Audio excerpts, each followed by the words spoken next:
শুভ সকাল বন্ধুরা। সকাল সকাল ঘুম থেকে উঠেই বেরিয়ে পড়েছি নিজের গন্তব্যে যাওয়ার জন্য। সকালে উঠে ভাইকে বললাম, চল আমাকে একটু বাসে তুলে দিয়ে আসবে। ও তাই দিতে যাচ্ছিল। ও বাসে তুলে দিয়ে চলে গেছে বাড়ি। বাসে উঠে পড়েছি, কিন্তু আমি যে টাইমের বাসটা ধরবো বলে এসেছিলাম ওটা ধরতে পারিনি, ওটা ছেড়ে গেছে। তাই বসে আছি, এই বাসটা ছাড়বে তোমার 8:40-এ। দেখো আকাশটা কত সুন্দর লাগছে না? রোদ ঝলমলে আকাশ। আকাশ দেখেই মনে হচ্ছে পুজো চলে এসেছে খুব কাছেই। আমিও চলে এসেছি স্টেশনের খুব কাছাকাছি। বাড়ি থেকে স্টেশন অনেকটা দূরেই, প্রায় বাসে করে তোমার 1 থেকে 1.5 ঘন্টা তো লাগেই। এই দেখো কি সুন্দর লাগছে, আমি বারে বারে দেখছি আকাশটা কত সুন্দর লাগছে। আমাদের স্টেশনও চলে এসেছে খুব কাছাকাছি। বাস থেকে নামবো, নেমে আবার ট্রেনে উঠবো। জানি না ট্রেনে ওঠার ভিডিওটা করতে পারবো কি না। করতেও পারিনি, দেখো মানে যেটা বললাম ওটাই হলো। ট্রেন থেকে নেমে এখন হেঁটে হেঁটে আমি যাচ্ছি।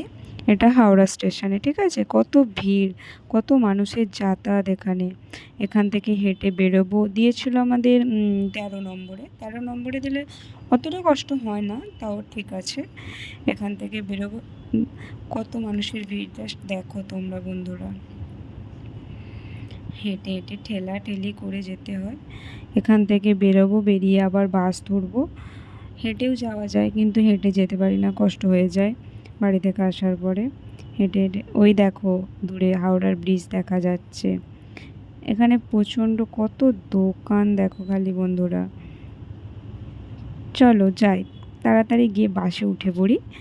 বাস থেকে নেমে আবার 5 মিনিট হাঁটতে হবে, আবার রুমে গিয়ে ফ্রেশ হয়ে রেস্ট নিতে হবে। রেস্ট নিয়ে আবার ডিউটি আছে, তো ডিউটি যাব, রেস্ট তো তার আগে একটু লাগবেই না? কীভাবে নয়তো ডিউটি করব। চলো তাড়াতাড়ি বাসে উঠে পড়ি। চলো বাসে উঠে তারপর কথা বলছি তোমাদের সাথে। বাসটা পুরো ভর্তি ভিড়, তাও সিট পেয়ে গেছিলাম, আমরা 2টো লেডিস সিট পেয়ে গেছিলাম। বাসে উঠে পড়েছি, এখন বাসে যাচ্ছি, নেমে পড়বো। খুব বেশি দূরে না, বাসে করে প্রায় 10 মিনিট 15 মিনিট মতো লাগে। এই যে হাওড়ার ব্রিজের ওপর দিয়ে এখন যাচ্ছি আমরা।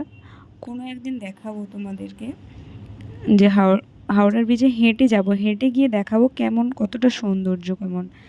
এই যে আমি আমার কাজের জায়গায় ঢুকে পড়েছি। চলো রুমে যাব, ফ্রেশ হব, খাবো, তারপর আবার রেস্ট নেব। কত কাজ। কি একটা কথা বলছিলাম এই দাদাটার সাথে।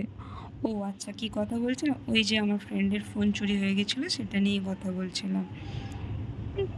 চলো চলে এসেছি আমি আমার জায়গায়। আবার একটা সপ্তাহের অপেক্ষা, তারপরে আবার বাড়ি যেতে পারবো। আমাদের লাইফটাই সত্যি বাড়ির বাইরে বাইরে, মা বাবা থেকে দূরে, বাড়ির লোকের থেকে দূরে।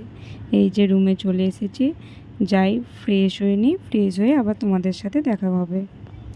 ফ্রেশ হয়ে চলে এসেছি, খেয়েও নিয়েছি, এবার একটু ঘুমিয়ে নেব। টাটা।